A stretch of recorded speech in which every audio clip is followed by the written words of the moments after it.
Hello, class of 2024. I'm going to do a quick recording of this course request presentation, but just know that you can download this and access all the information online if you want to get more information. Okay, so just a quick overview. We're going to talk about credit requirements, grad pathways, review your junior credit conference, and then start to make the plan for course requests for next year. This should not be the first time you've heard this, but just a quick reminder of graduation requirements. We need 24 credits minimum to graduate. Those are broken out on the screen into the number of credits that you need in each subject area. And I just want to show on the bottom right, 5 electives. An elective is basically anything over and above the classes that you need in a certain area. So for instance, if you take a 4th year of math, that becomes an elective. In addition to electives, some of the things that you and we are tracking together are to make sure that you fulfill a graduation pathway, that you complete your high school and beyond plan, and that you have met your Northwest Studies requirement. For a graduation pathway, as part of your junior conference, you may have talked with your counselor about doing a CTE sequence as your pathway. So please make sure that whatever you pick for your courses aligns with that pathway if that was your plan. For other students, you'll meet this requirement through Smarter Balance, SAT, ACT, or by taking the ASVAB. And these are conversations that you can have with your counselor if you're not sure about what grad pathway you are working on. And just as a reminder, every year you have Zello requirements as part of your high school and beyond plan. So that's something that you will be working on this year and next year, and you can get a head start on those at any time. If you were not in the district for 7th grade, when most students would have completed their Northwest Studies Washington State history requirement, just know that you'll have to add that as the social studies elective. That is also a graduation requirement. This is just a screenshot of your junior credit conference worksheet. This should look familiar to you. We tried to meet with all of our juniors and go over any requirements that you need between now and graduation, so you're aware of what is outstanding credit-wise. And if you need a copy of this, your counselor should have one. Just a reminder that as you're thinking about how to meet your credits, there's a couple of ways outside of the regular school year. We have our online learning program, which is linked in the presentation. You can take summer school. You may be thinking about running START for next year, or you may be involved in our WANIC program. Again, these are conversations we can have with you one-on-one. But the takeaway for this screen that I want you to hear is that whatever plan you're thinking about doing, please make sure that as part of this course request process, you are requesting 7 full credits. And then once you enroll in a different program, if that's your plan, then we would adjust your schedule here at the high school. But we want to make sure that we have courses held for you until you finalize that plan. So time to think about what your plan is for next year. We are an informed self-select district. So this means that there are not necessarily prerequisites for classes, but we do have learning recommendations. When you're reviewing the course catalog, please pay attention to these learning recommendations, particularly with science and math, as we want you to be successful in the classes, and these recommendations are really put there for your success to make sure that you're prepared for the content. And a reminder, we'll have a separate presentation on balance and rigor, but do make sure that you're selecting an appropriate level of challenge for yourself. That doesn't mean you have to take challenge in every single subject area. You might choose to do it in some, but not all. And we just encourage you to talk to your current teachers. They are going to be the best source of information regarding what you're prepared for next year. So you can talk to your language arts teacher, you can talk to your science teacher, and we've already had conversations with your math teachers about placement. So again, just a reminder, when you're choosing your, requesting your courses for next year, you need to have 7 full credits in Skyward, and that number will show on the screen when you do that. We're going to go through all the subject areas quickly. For English, this is a list of courses that are available to seniors. Your options do really open up as a senior.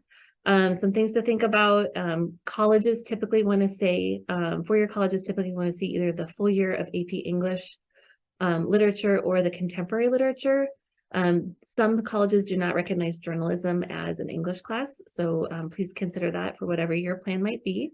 And then we also do have some amazing English options that are both semesters and year-long. So any of those are open to you. And just look at the learning recommendations and talk to your current teacher if you have questions about what to take. For social studies, you'll have 2 choices. You can either take a half semester of civics, or you can opt to take the full year of AP US Government, which meets both your civics requirement and an elective, 1 semester of each. And as a reminder, you need 3 credits to graduate, but some colleges do want to see 4 years. So make the plan that's appropriate for you. Math has been a conversation that you will have had in the classroom. But again, we are focusing on your teacher's recommendations for what you'll be most successful for. Typically in high school, you will have completed an Algebra 1, Geometry, Algebra 2 sequence, or Applied Algebra 2. And then we do encourage students to take a senior year quantitative math course. And that will be personal to what you need and what your plan post-high school is. But your course guide, your teacher, and your counselor can be a support for that decision. This is just a flow chart of the math options, all of which will prepare you for your post-high school options. I'm not going to go into details, but that is linked in the course guide. For science, just as a reminder, you do need 3 science credits. 4-year colleges typically require an algebra-based lab science, which you will have met either through chemistry or physics or the chem lab methods, phys lab methods combination. There's a lot of great science classes that you can see on the screen, so we encourage you to try something that interests you. There are also AP science classes. Just as a reminder, with all AP classes, the workload, the rigor, the reading, the homework are all at a different level. You know, individually, you might feel really capable of an AP class, but just remember your total combination. And please do connect with your science teacher about making sure that you're prepared to be successful in the AP class that you might be thinking of. Okay, moving on to world language. As a reminder, we have a requirement for students to do 2 years of world language. If you are, there is an option to do a personal pathway if world language is not your plan. If you are thinking about a 4-year college, we have encouraged you up to this point to take 2 to 3 years of the same language. So that is a personal decision. And then just a reminder to make sure that you've met all of your grad requirements for PE, art, health, CTE. Again, we will have talked about this option during your junior credit conference, and just planning ahead. So highlighting there are some changes in the course catalog for the next school year. I just want to make sure that we point out that we do have some class changes. So visual art has been changed to studio art. So new name, same grade class. Our ceramics class is now sculpture. So that class is going to be a little bit different, but it is in place of the ceramics class. So we do encourage you to look at the sculpture class if you had ceramics on your mind. And there's some other name changes, and any additional classes will be listed in the course catalog. This doesn't apply to all students, but if you are thinking of 4-year college and you are thinking of athletics in college, this is just a reminder to review the NCAA requirements. You have the NCAA Eligibility Center that you should be checking your requirements for. Not all high school classes are qualified as NCAA eligible. So I did a little screenshot that shows the indicator in the course catalog that will let you know if it's an NCAA approved class. And of course, there's a link on the screen that you can check to see how many courses you've taken that are NCAA eligible. It's a special calculation. It applies to a select few students, but just please remember this as you're doing your course request process if NCAA planning applies to you.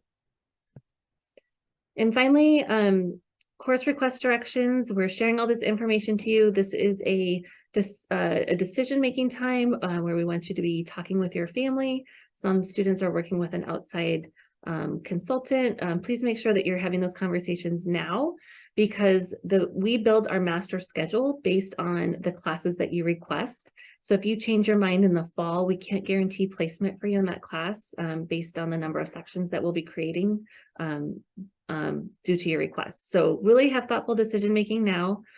You have the counseling website that has an abundance of resources. And then we just wanted to let you know that the week following midwinter break, that whole week, we're going to have one-on-one appointments just for course request questions. So we'll have lunch drop-ins, and then we'll have brief 10-minute appointments for any student that feels like they want to discuss this in person. So that's the time to have those conversations. And you will be entering all of your requests into student access. This is not family access, but it's a Skyward student access. As a reminder, we want you to enter 7 full credits plus alternates, because we may not be able to give you the 7 that you're requesting. And all course requests will have to be entered in Skyward by Friday, March 3rd at 8 a.m. We will open it again later in the month for you to review your selections. And then again, based on your request, that's how we'll be offering the classes. So really do this process thoughtfully.